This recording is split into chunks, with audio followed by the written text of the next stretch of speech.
Good morning. Happy Monday. Hope you guys are well. Welcome back to another episode. Now, I am feeling very refreshed, very ready to rock and roll today. And in today's podcast, I want to talk to you about the good enough gang. The good enough gang is something that I started thinking about just before Christmas time, and it's something I really want to hammer home for you guys this year because it's such an important, obviously an important topic. Everything I talk about on podcasts are important. I just make this for the fucking sake of it. But this is really important to me because I think with this understanding of, knowing what good enough is and having these good enough goals will actually make achieving your health and fitness goals easier. Will help you understand that you don't have to put as much effort in as you think you do to make this whole health and lifestyle thing work for you for the rest of your life. And more importantly, just knowing that what's a fucking waste of time, because there are a lot of things out there that people are preaching that makes you feel like, you should be doing this, or you feel guilty for doing this, or, all these things. And it's like, at the end of the day, man, we just keep it simple. Health and fitness is supposed to add to your health, to your life, basically. It's not supposed to consume your life. And when I say add to your life, it's supposed to be a part of it. It's not something that takes hours out of your day. It's not something that makes you forget about everything else. It's not something that you have to prioritize over everything else. It's something that should be able to be added in, not take a lot of time away from you, and more importantly, add more energy, add more vitality, add more time to your day. Because when you are healthier and fitter, which again, doesn't require a lot, it makes everything in life easier. When you have a high level of health and fitness, guess what? You're not struggling when it comes to doing everyday life stuff because you have that fitness component. So the good enough gang is just that. Good enough to be healthy and fit, If you want to do more than good enough, then absolutely, I support that. I am someone who does more than good enough. But good enough are things we want to achieve first, just so we can get into that phase of being healthy and overall fit, and just making sure that we are doing the best we can with the minimum amount of results to get let me say that again. We are doing the least amount possible to get the most amount of results, right? Does that mean more is going to get more? Potentially, but we do the least amount to get what science has basically shown to become, to get in that healthy and fit range, and then anything else is just that cream on the top. So today, first and foremost, we are going to start talking about steps. That's going to be the first good enough gang topic, I guess we'll cover, just because steps are pretty important. They do a lot of things for us. They get us moving, obviously, but most importantly with steps is they promote our overall, I wouldn't say promote, what do I say? They contribute to our overall health. I'm just going to have a quick drink of my protein shake real quick. It's a green protein smoothie.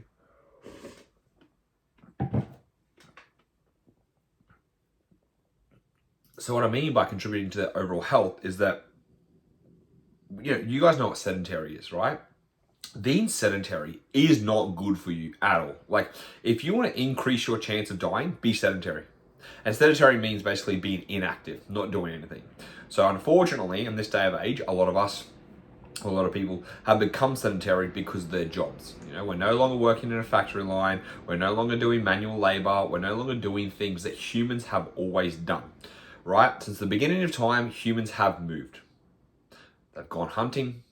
They've gone foraging. Then as we evolved, we were in villages. You think about medieval times, still walking around, still doing manual labor, doing all these things. Then, I don't know when it happened, technology started coming in. We started having more office jobs. And then as time goes on, more and more people are doing, quote unquote, office jobs or sedentary work. Even myself now, as an online coach, if I didn't have my treadmill, my walking desk treadmill, guess what? I would have a sedentary lifestyle. And this is because, it doesn't require me to be moving as an online coach. When I went from being in-person coaching to online, before I got my treadmill desk, my activity plummeted. And I was like, fuck, I need to do something about this. So I had to make an adjustment, right? And because of this, in this day and age now where a lot of people are becoming more sedentary, especially with everything being so fucking easy to get.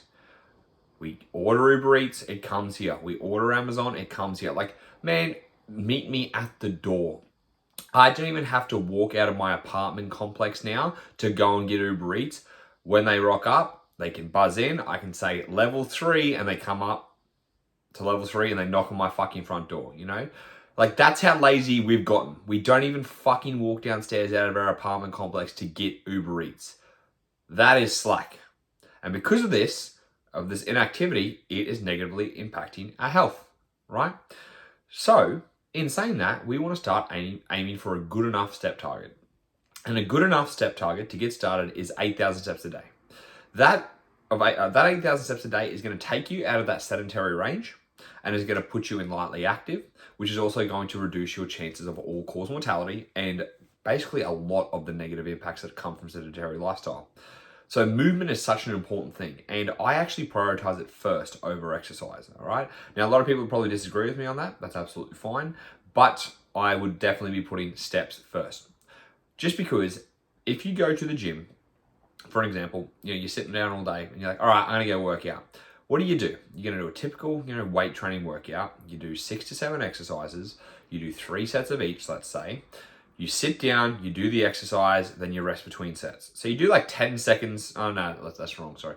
About 30 to 45 seconds of work in a set, and then you rest and you sit around for 1 to 3 minutes, and then you do it again, okay? You're not fucking moving much at all. Like, you're moving a weight at a short amount of distance for, again, 10 to 12 reps, which is 45 seconds. So we add that up all over. You've done, again, 7 exercises, 3 sets of each. So you've done 21 minutes, let's say. I'm being generous here. 21 minutes out of that whole time you're in the gym, you've actually done work. 21 minutes. That's fucking nothing, right? And this is also why people think, oh, I just go to the gym, burn calories. Well, if you're doing weight training, you're burning fuck all calories. Like, 21 minutes of actual work is going to be burning fuck all energy. Just, I hope you understand that, right? And this is why if you are sitting down all day and you go into a weight training session, it doesn't offset the negative impacts of being sedentary. Will it help? Potentially, yeah. But the best way to offset it is to actually get the fuck up and start moving. Movement is key here, okay? So our first goal that we want to aim for good enough is 8,000 steps a day, all right? 8,000 steps a day may sound like a lot to some of you, may sound like nothing to others of you, but that's what we want to aim for as a minimum. And thankfully, 8,000 steps isn't actually that hard to achieve. When we think about 8,000 steps and how we kind of put that out across the day, we can break this out. I'll break this up quite easily. So for every 10 minutes of walking you do, it will equal about 1,000 steps a day. So, you don't even have to track your steps, basically, if you don't want to. You could just technically break up parts of your day where you dedicate a certain amount of times to walking, and you can mentally calculate it in your head. Your iPhone has the health app. Your Samsung has the health app. I have, obviously, my fitness watch. We have a lot of things out there that can track steps. But if you don't want to track, you don't have to. It's very easy to get 8,000 steps in for a day. So we think about this. If 10 minutes of walking equals 1,000 steps, you need 8,000 steps you need 18 minutes of walking dedicated to getting your steps in. 80 minutes, 100, that's an hour, 20 minutes. Yeah, it could be a lot, right? It could be a whole hour out of your fucking 16 hours a day that you're awake. Jesus, how are we going to dedicate that? Well, instead of thinking about it just like being an hour, instead of thinking about it just being an hour, 20 minutes, like one big chunk of walking, break it up. So you could do 8 lots of 10 minutes throughout the day, which if you have an 8-hour work day, for every 50 minutes of work you do a 10-minute walk, and you're like, oh, I can't get up from my desk every hour for 10 minutes. Well, guess what? You aren't doing fucking 8 hours of work. I'm telling you that right now. And you're not. You're not sitting there pounding away. Some of you work 10 to 12 hours a day. So maybe it's not every hour, maybe it's every 90 minutes you get up and go for a 10-minute walk. And it's not like, you're going outside saying to your boss, yeah, see you later. Like, you get on a work meeting, you can go out and go for a walk. You walk up, or walk around the office, go up and down the stairway. Like, if you got time to go to the bathroom and fuck around and sit on your phone, which some of you do, I know you do, when you're at work and you're bored, so you go sit in the bathroom and fuck around on your phone. Go for a walk and fuck around on your phone. And what people actually don't realize is increasing your movement increases your productivity. If you want to be a more productive human at work, or you're a boss and you want your staff to be more productive, get people to move more. Movement creates momentum, right? It's beneficial. You get up, you go for a 10-minute walk, you come back, you're probably re-energized to go back into work. I know when work gets grindy, when I'm doing programs and stuff like that, I'm like, fuck, just work, and my brain starts to feel a little bit fried. I get out, I go for a walk, I guess what, I come back, I'm like, oof, I'm ready to go again. I'm ready to pump it back out. And it's funny what a 10-minute break can do, you know? So thinking about 10-minute breaks where you can get out and go and do stuff, or maybe you break it up. Maybe instead of 10-minute walks, it's 2 40-minute walks. Maybe instead of 10-minute walks or 40-minute walks, it's 20-minute walks, and it's only 4 of them. So you can break this up however you want. It's just about trying to structure that throughout the day. And the more you can figure out how to break up chunks throughout your day, the easier it is to get those steps in, obviously. And so if you think about how we can anchor these habits, how we can make this a habit to anchor with some certain things. Before every meal or after every meal, you can dedicate a 10-minute walk, right? So you have 3 or 4 meals a day. That's 4,000 steps right there if you do a 10-minute walk after. The good thing about doing a 10-minute walk after you eat, it actually helps manage your blood sugar, which is really, really good too. It'll help you digest food a little bit easier. And again, this isn't a power walk. This isn't going super fast. It's just a nice walk just to help you digest some food after and just to get the body moving. So doing that after every meal would be a good idea. Again, 3,000 to 4,000 steps right there. Getting morning sunlight is actually very important for your circadian rhythm. Getting 10 minutes of sun on your skin is actually very beneficial for you. So you can do a 10-minute walk in the morning when you wake up in the sun, you know. Don't wear sunglasses because you actually want to get that morning sun. Obviously you don't want to look directly into the sun, but you want that sun being able to hit your face and your eyes, because we have, it's called a Zeitgeber, I'm pretty sure it's called, which is like a time giver, which is, if I can remember, it's in the brain, like, you know, it's past the eyes actually filter that through. So when we get sun touching our eyes, that'll actually help us signal to our body that it is daytime. And in saying that, when your body is in proper circadian rhythm, you will actually sleep better too.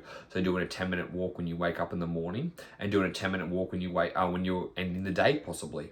You know, it's kind of like signaling the start of your day and the end of your day for yourself. And for those of you that work at home and work a lot, this could also be a time where, you know, you signify the start of your work day and to signal the end of your work day. That's actually something I do myself. I go for a walk in the morning, 10 minutes when I'm replying to clients.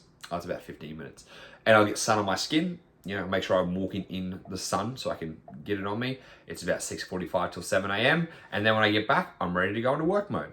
Then after 5:45, I'm like, all right, starting to get, well, it's not getting dark here till like 8 o'clock now, but I go and get some evening sun. Again, evening sun is also going to help with your body putting itself in the right circadian rhythm, and that can also help you start organizing yourself and just wind down for the end of the day, signal that your work's done. You know, you get out of the house, you packed everything up, you just go for a walk to come back. So then that way, in a way, it's transitioning into night mode, which means you get to relax and turn off. That's been a really good thing that I've been able to do too. So implementing some of these things as habits, and you can anchor them with certain times of the day to make your steps easier to get in, right?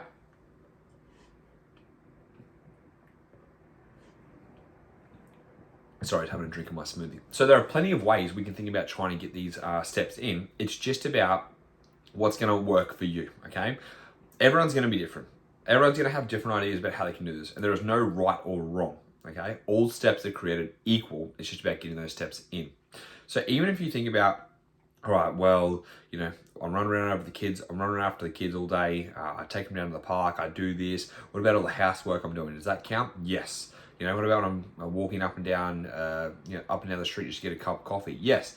Anything you do counts as steps, which is also why I do encourage you guys to keep your phone in your pocket at all time if you can, or have something that does, you know, track your steps. Because at the end of the day, you could be, let's say, a busy house mom. You're running around, you're doing all these things all the time, and you're like, oh fuck, I still need to get my 8,000 steps in for the day. And then you don't track your steps at all, and you think you've got to do an extra 8,000 steps when all the stuff you're doing already is already accumulating like 5,000 or 6,000 steps. So it's kind of good to have something that you can track with just to see how active you actually are. And then from there you have a baseline, you know?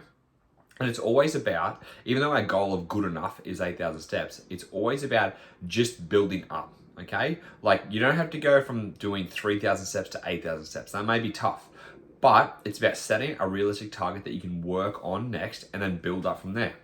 So again, if you're getting 3,000 steps a day, your next goal could be to get to 4,500 steps a day or 5,000 steps a day, which is an extra 10 to 15 minutes of walking throughout the day. You can find some way throughout your day where you can add an extra 5 minutes of steps here, add an extra 5 minutes of steps there, you know? Maybe you always walk to the train station that's just around the corner from you and it's an 8-minute walk, but the next train station's only a 16-minute walk or a 20-minute walk.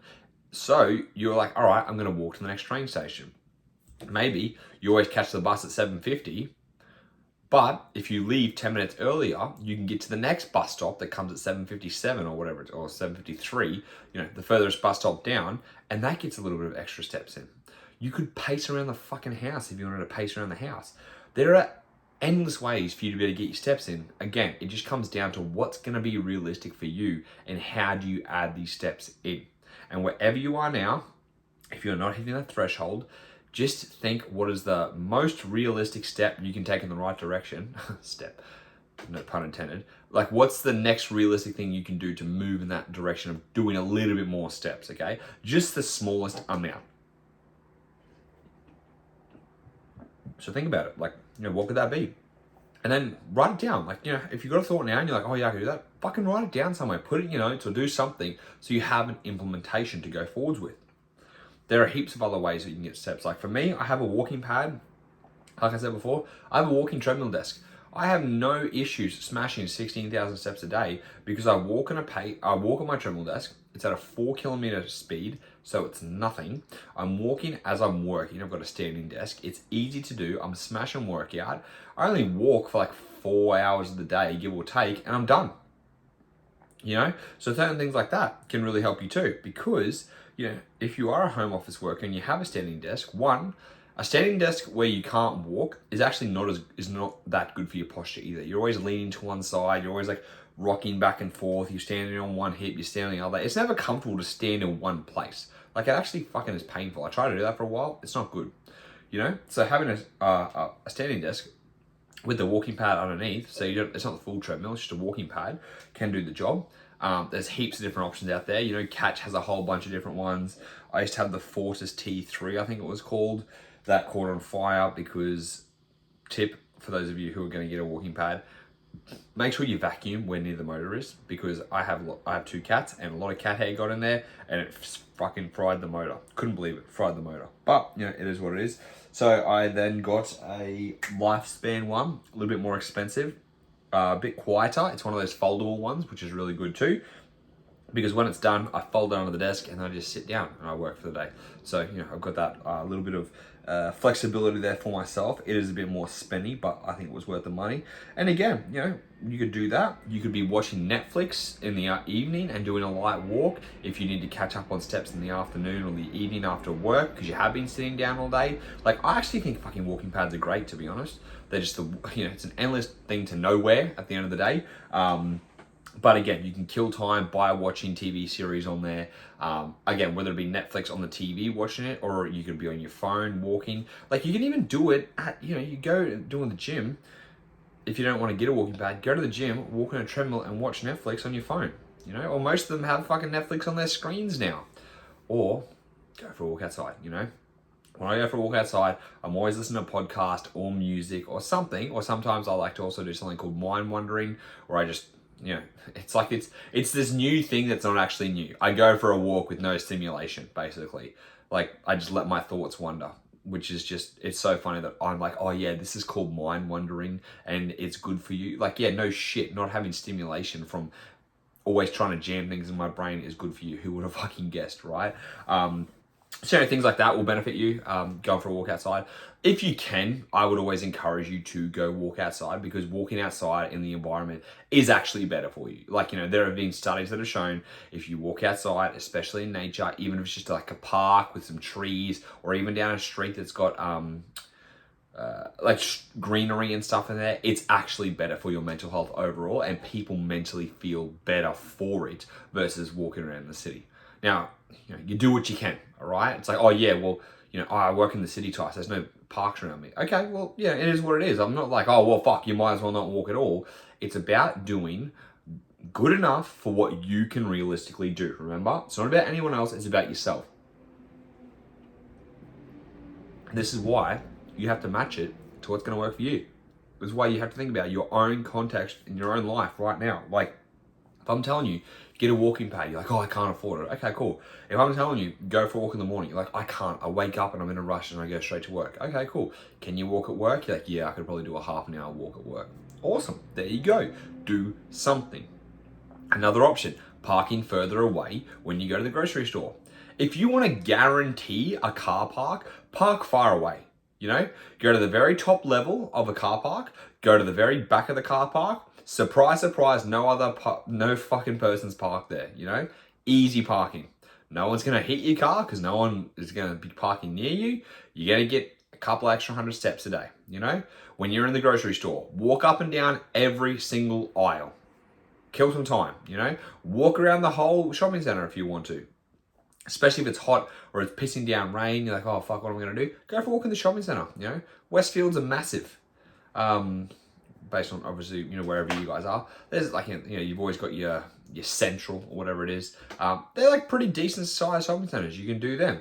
Again, when you go to the gym, if you are going to exercise, if you're doing, you know, a workout, 10 minutes of walking before you work out, 10 minutes of walking after you work out. Easy peasy. 10 minutes of walking just before you work out. 5 minutes of walking just before you work out. It doesn't matter. You just got to find out, again, where you can think about these things and get creative. For me, I pace between my sets. My gym's pretty big. I do a set. I'm not going to sit down and just fucking wait. Like, probably my ADHD, obviously, too. Just like sitting there like, yep, just waiting for my next set. When's it going to be? 30 seconds to go. No, I get up.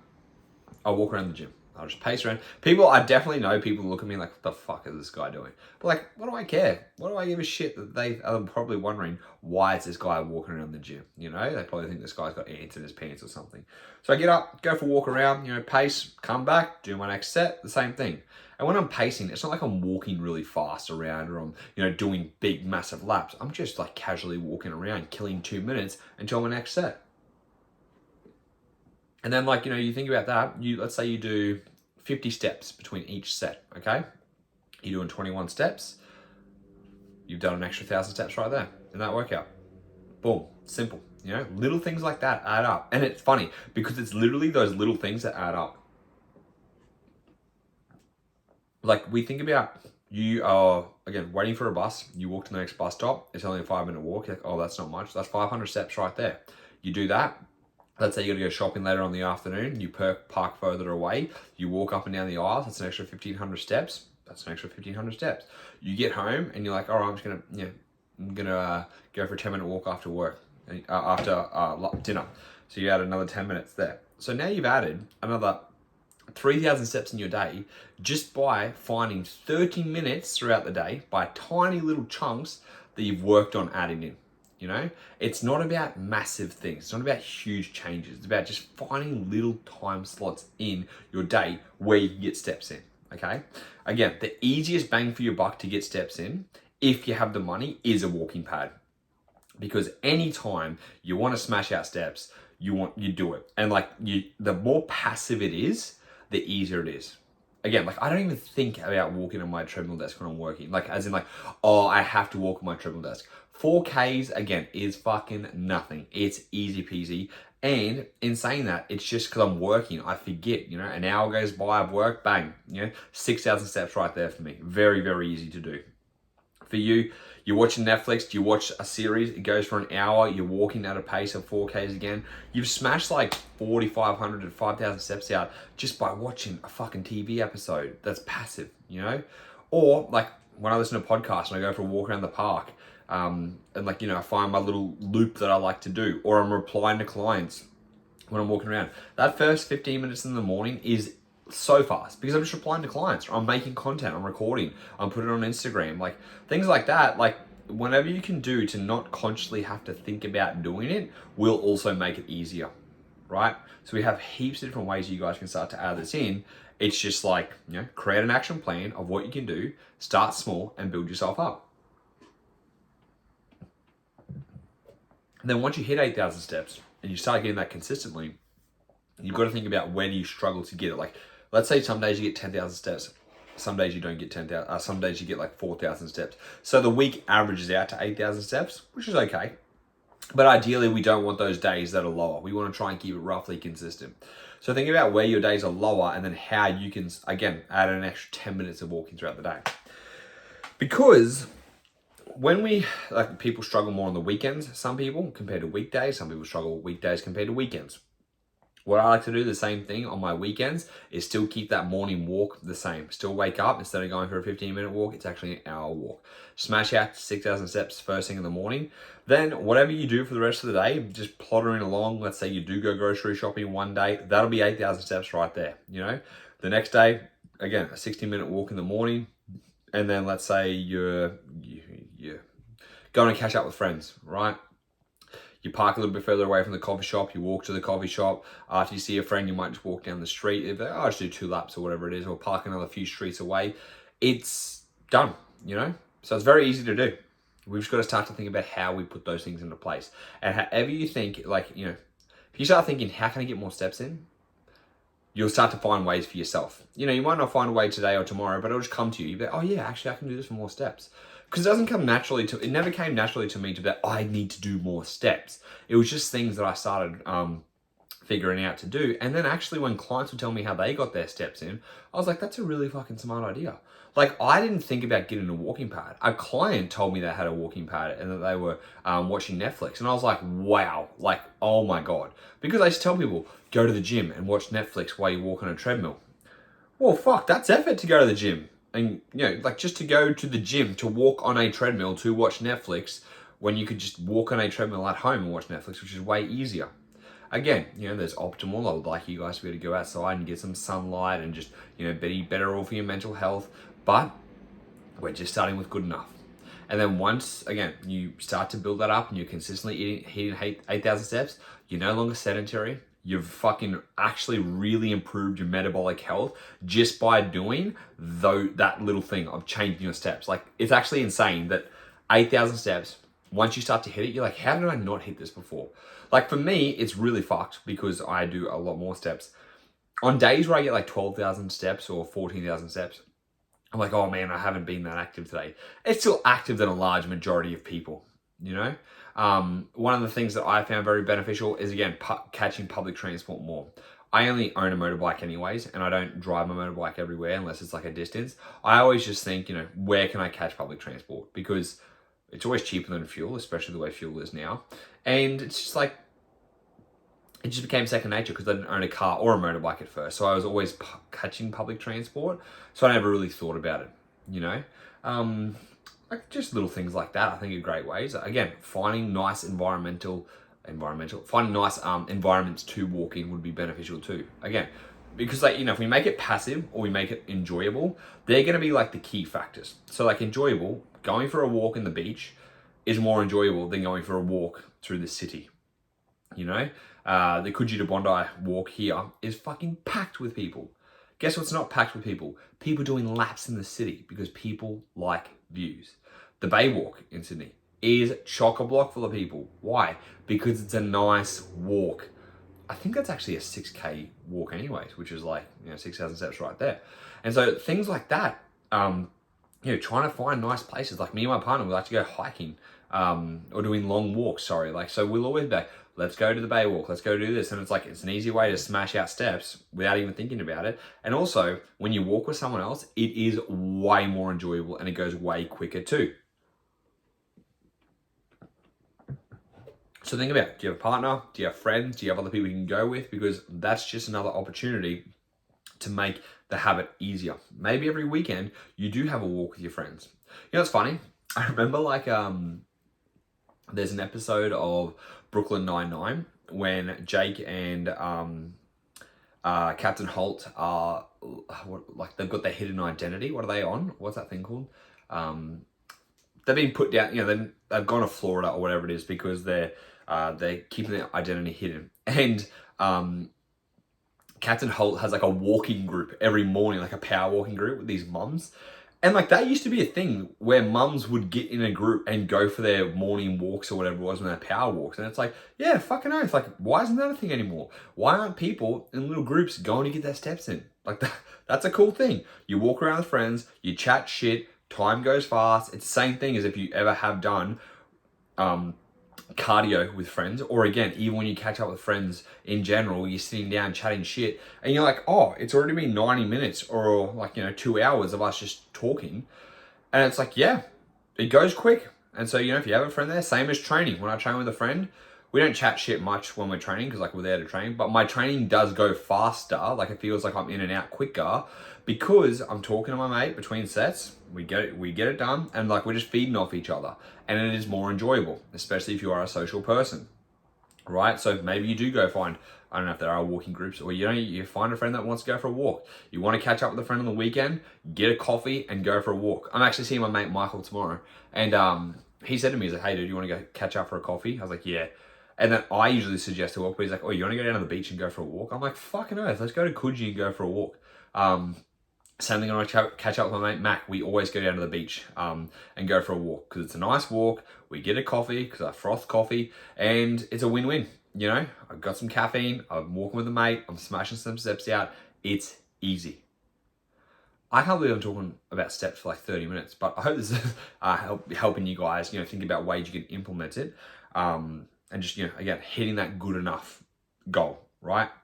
Now, also when saying that, with the whole good enough thing, do you have to stop it? Like, is there any, oh shit, Tyson's saying like, oh, good enough for 8,000. So does that mean like more is bad? No, I just told you guys before.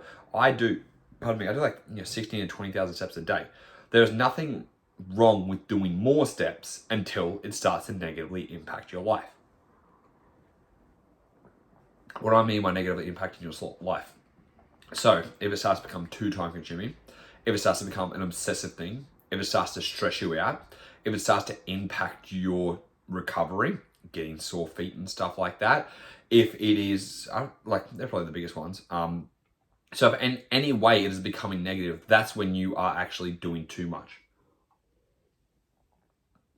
I'm just going to finish off this last drink of smoothie. I've been sitting on that for half an hour now. Still cold though, thankfully. So like with doing too much, right? I had to cut back because I was doing like 28, 30,000 steps a day. It's not the fact that I wasn't recovering, because with me being on testosterone, recovery is not an issue, okay? My sleep's always been good, it's fine. My feet are fine because they're used to doing more steps. It was just because I was working like, 8 hours and there was no issues with me smashing 30,000 steps.